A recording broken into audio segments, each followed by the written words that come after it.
जिस तरीके से भारत में परीक्षाएं, एक एक परीक्षा लीक होती जा रही है, जैसे कि सबसे पहले जब साल की शुरुआत ही हुई थी तब आपका यूपी कांस्टेबल का पेपर लीक हुआ, फिर उसके बाद यूपी आरओ का लीक हुआ, नीट जैसी परीक्षा लीक हो गई जिसका इतना शर्मनाक जो घटना थी वो हुई है। अब 2 दिन पहले की बात है कि यूजीसी नेट का पेपर भी लीक हो गया और उसे कैंसिल करना पड़ा। इसमें सबसे ज्यादा जगहसाई जो हुई है पेपर लीक होने में वो हुई है उत्तर प्रदेश की, क्योंकि हर पेपर जो भी अभी तक उत्तर प्रदेश में 2024 में कंडक्ट कराया गया था, हर एक पेपर या तो लीक हुआ है या लीक होने की अफवाह आई है और अफवाह होने के बाद उसको एक्सेप्ट करके उसे कैंसिल किया गया है। इसी के आधार पर आज लगभग 6 घंटे पहले की बात है, हिंदुस्तान ने अपने न्यूज पेपर पे ये कवर किया है कि उत्तर प्रदेश ने नई परीक्षा नीति लागू की है। नई परीक्षा नीति में क्या क्या चीजें हैं, किस किस तरीके से सरकार ने सोचा है कि वो परीक्षा लीक होने पर लगाम लगा सकती है, वही आज आप लोगों के साथ मैं डिस्कस करूंगी। तो चलिए स्टार्ट कर लेते हैं। यूपी में भर्ती परीक्षा पेपर लीक को रोकने के लिए बनाई गई है नई परीक्षा नीति। ठीक है, सीएम योगी आदित्यनाथ का फैसला है ये। अब इसमें किया क्या गया है वो देख लेते हैं। तो देखिए, ये जो नीति है वो योगी आदित्यनाथ के निर्देश पर लागू की गई है। ठीक है, ये जो है आपके जो पेपर लीक है उसे रोकने और धांधली खत्म करने के लिए, इसका इंतजाम करने के लिए नीति जारी कर दी गई है। इसके अंतर्गत अलग अलग जिम्मेदारी अलग अलग 4 जो विभाग हैं उनको दी गई है, एजेंसी को दी गई है। परीक्षाओं को अपने गृह मंडल के बाहर परीक्षा देने जाना होगा, यानी कि जो भी परीक्षार्थी हैं उन्हें अपने गृह मंडल के बाहर जाकर परीक्षा देनी होगी।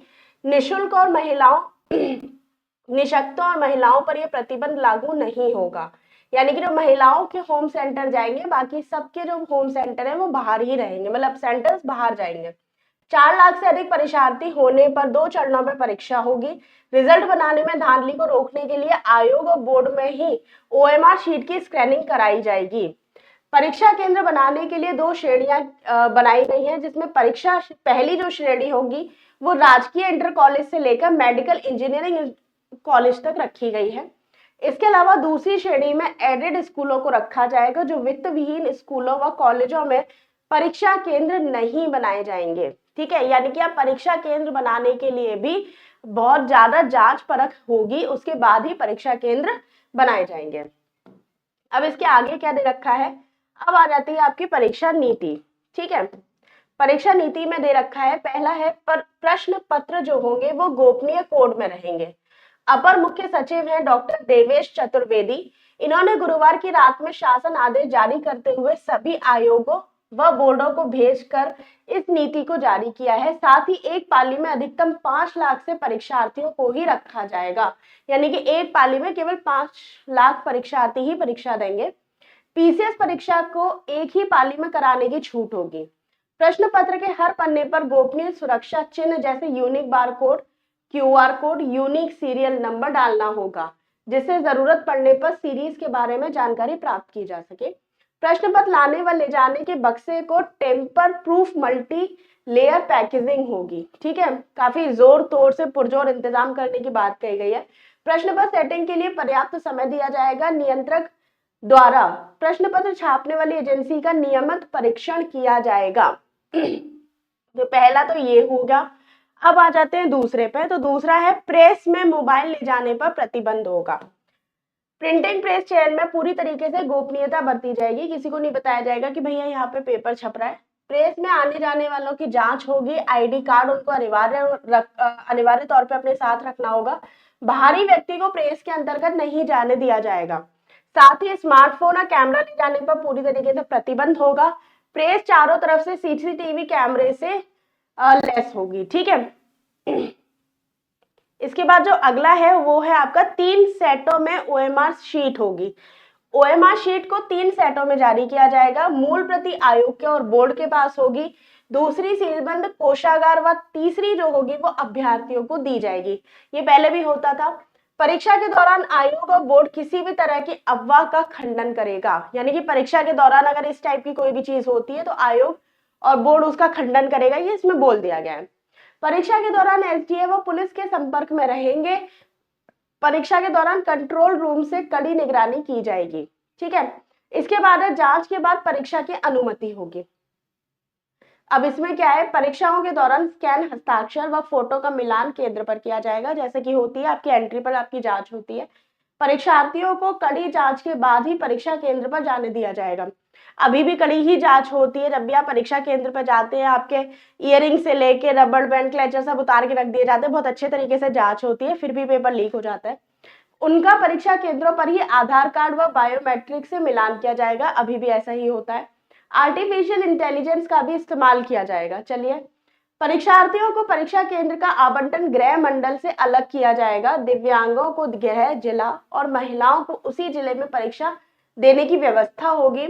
परीक्षा केंद्रों का आवंटन रैंडम आधार पर किया जाएगा। यानी कि जो दिव्यांग है, महिलाएं हैं, उनको होम सेंटर मिलेगा, बाकी सबको अपने सेंटर से बाहर भेज दिया जाएगा परीक्षा देने के लिए। साथ ही साथ इसका जो आवंटन होगा परीक्षा सेंटर का, वो रैंडम होगा, यानी कि जल्दी जल्दी उसको करेंगे, पहले से ये सूचित नहीं किया जाएगा, सीधी बात ये है। इसके बाद चलते हैं, अगला दे रखा है कक्ष निरीक्षक की ड्यूटी को 30 मिनट पहले ही निर्धारित किया जाएगा। कक्ष निरीक्षकों की जो ड्यूटी होती है उसको परीक्षा केंद्र पर प्रवेश से 30 मिनट पहले स्टैटिक मजिस्ट्रेट की उपस्थिति में रैंडम आधार पर किया जाएगा। पहले से नहीं बताया जाएगा कि भैया आपकी ड्यूटी लगी है। परीक्षा केंद्र पर 50% जो स्टाफ होगा वो बाहर का होगा। परीक्षा केंद्र पर तैनात होने वाले कर्मियों पर किसी भी इलेक्ट्रॉनिक डिवाइस ले जाने पर प्रतिबंध होगा। परीक्षा समाप्त होने पर परीक्षार्थियों को बाहर जाने दिया जाएगा। हर पाली के कोषागार से प्रश्न पत्र व उत्तर पुस्तिका अलग अलग ले जाई जाएगी। ठीक है। एजेंसी में चयन गोपनीयता कैसे रहेगी वो देख लीजिए। एजेंसियों का चयन अत्यंत गोपनीय तरीके से किया जाएगा। हर परीक्षा के लिए 2 या अधिक सेटों में प्रश्न पत्र तैयार किए जाएंगे। प्रत्येक सेट का अलग अलग एजेंसी के माध्यम से तैयार कराना और छपवाना होगा। परीक्षा से 5 घंटे पहले ये जारी किया जाएगा। ठीक है, यानी कि जो भी चीजें होंगी वो परीक्षा से ठीक 5 घंटे पहले होगी। किस सेट का पेपर परीक्षा में इस्तेमाल किया जाएगा ये नहीं बताया जाएगा कि किस सेट का इस्तेमाल करना है, 2 तरीके से छपवा लिए जाएंगे। प्रत्येक सेट में मल्टीपल सीरीज न्यूनतम 8 प्रश्न पत्र तैयार किए जाएंगे। हर सीरीज के अंतर्गत अलग अलग प्रश्न क्रमांक पर होगा। ठीक है, जिससे कि नकल की संभावना से बचा जा सकेगा। हर सीरीज में प्रश्न और उनके विकल्प भी अलग अलग क्रमांक पर होंगे। प्रश्न के यूनिक सीरीज की जानकारी ना हो सके, इसीलिए ABCD नहीं लिखा जाएगा। जैसे कि अभी आप पेपर देते हो ना, तो आपका कोड लिखा रहता है A series, B series, C series, D series, तो ABCD ऐसे करके जो आता है, अब उस पर नहीं लिखा जाएगा। ठीक है, आगे चलते हैं। आगे दे रखा है स्टेशन से 10 किलोमीटर के अंदर ही केंद्र बनाए जाएंगे। ठीक है, जो पहले केंद्र बहुत दूर दूर तक फेंक दिए जाते थे वो नहीं होगा। 10 किलोमीटर के अंदर केंद्र रहेगा। 3 साल, इसके साथ ही केंद्र को 3 साल परीक्षा करने का अनुभव भी होना चाहिए। यानी कि अब जो है नए सेंटर्स नहीं बनाए जाते, कहते नहीं है कि पहली बार सेंटर, अब 3 साल को आपका एक्सपीरियंस होना चाहिए, अच्छा एक्सपीरियंस, गुडविल आपकी अच्छी होनी चाहिए, तब आपको केंद्र बनाया जाएगा।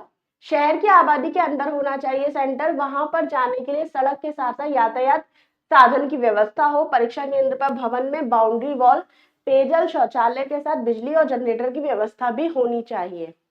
CCTV कैमरे भी चालू हालत में होंगे। DM की अध्यक्षता में समिति बनाकर परीक्षा केंद्रों का चयन होगा। श्रेणी A में राजकीय इंटर कॉलेजों को रखा जाएगा, राजकीय डिग्री कॉलेज को रखा जाएगा, व राज्य व केंद्र विश्वविद्यालय, राजकीय पॉलिटेक्निक, इंजीनियरिंग और मेडिकल कॉलेजों को रखा जाएगा सेंटर बनाने के लिए। ये प्राथमिकता रहेगी श्रेणी A की। श्रेणी B के अंतर्गत इसी श्रेणी में ख्याति प्राप्त सुविधा संपन्न एडेड स्कूलों, कॉलेजों को केंद्र बनाया जाएगा। काली सूची व विवादित स्कूलों को केंद्र नहीं बनाया जाएगा। ठीक है, इसके बाद अगला है कि एजेंसियों को अलग अलग काम सौंपे जाएंगे। परीक्षा कराने के लिए अलग अलग एजेंसियों का चयन किया जाएगा, जिनको 4 श्रेणियों में बांटा गया है। ठीक है, अब ये श्रेणियां कौन कौन सी है ये देख लेते हैं। एजेंसी A का काम क्या होगा? इसका काम होगा प्रश्न पत्र तैयार करवाना, छपवाना और सभी जिलों के कोषागार तक पहुंचाना। B का काम होगा B का काम है परीक्षा कराना, प्रश्न पत्रों को कोषागार से परीक्षा केंद्र तक पहुंचाना, परीक्षा केंद्र से सभी व्यवस्था व परीक्षा के बाद OMR शीट को आयोग व बोर्ड तक पहुंचाना। C का काम होगा परीक्षा केंद्र पर सुरक्षा व्यवस्था को देखना, सिक्योरिटी को देखना, फ्रिस्किंग को देखना, बायोमेट्रिक कैप्चर देखना, सीसीटीवी कंट्रोल रूम की व्यवस्था को मॉनिटर करना। एजेंसी डी का काम होगा ओएमआर शीट की स्कैनिंग करना और उसे आयोग व बोर्ड के परिसर में जो स्कैनिंग होगी ओएमआर शीट की वो आयोग और बोर्ड के परिसर में हो, इस बात का ध्यान रखना। साथ ही साथ परीक्षा का स्कोर चयन संस्था को उपलब्ध कराना। ये होगा आपके 4 बॉडीज का अलग अलग काम। तो देखिए ये परीक्षा नीति जो है वो यूपी सरकार ने जारी करी है। देखते हैं इसका क्या परिणाम होता है, क्योंकि आप भी जानते हो कि ये पहली बार नहीं है कि कोई नए निर्देश आए हो। पहले भी इससे रिलेटेड, परीक्षा को लीक होने से रोकने से रिलेटेड बहुत सारे निर्देश आ चुके हैं।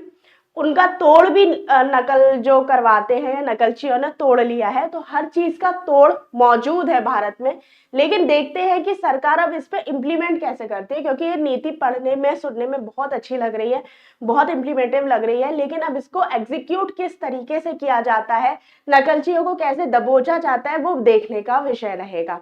देखिए अभी तक जिस तरीके से सरकार बैकफुट पे आई है इलेक्शंस के बाद, तो कहीं ना कहीं एक प्रश्न आ जाता है कि कहीं राइट टू रिकॉल लागू करने का टाइम तो नहीं आ गया है।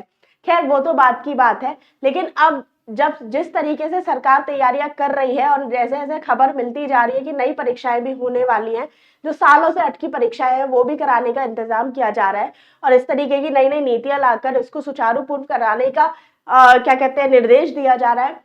आप लोगों की भी एक मौलिक जिम्मेदारी है, एक नैतिक जिम्मेदारी है कि अपनी परीक्षाओं की तैयारी को बड़े ही तरीके से कर लें, क्योंकि जिस तरीके से व्यवस्था हो रही है और ये अगर ईश्वर करे ये सही से हो जाए तो फिर आपके पास कोई रीजन नहीं बचेगा बहाना देने का। ठीक है, तो उन सब चीजों से बचो। और 27 तारीख को पेपर है आपका, 27 अक्टूबर को, 22 दिसंबर को आरओ या का है, तो इसकी तैयारी को बहुत अच्छे से करो। मेरे चैनल से जुड़े रहो, इससे आपको साथ ही साथ सारे क्वेश्चन पेपर और नई नई जानकारी आपको मिलती रहेगी। तैयारी करने में एक माध्यम आपको मेरा चैनल या हमारा चैनल आपको सुचारू रूप से कराता रहेगा। तो अगर आपने अभी तक चैनल सब्सक्राइब नहीं किया है तो प्लीज कर लीजिए और अपने दोस्तों को भी इसे शेयर कर लीजिए। बाकी देखते हैं ये जो नीति बनी है ये कहाँ तक इम्प्लीमेंट हो पाती है, कैसे इस पर काम हो पाता है। धन्यवाद।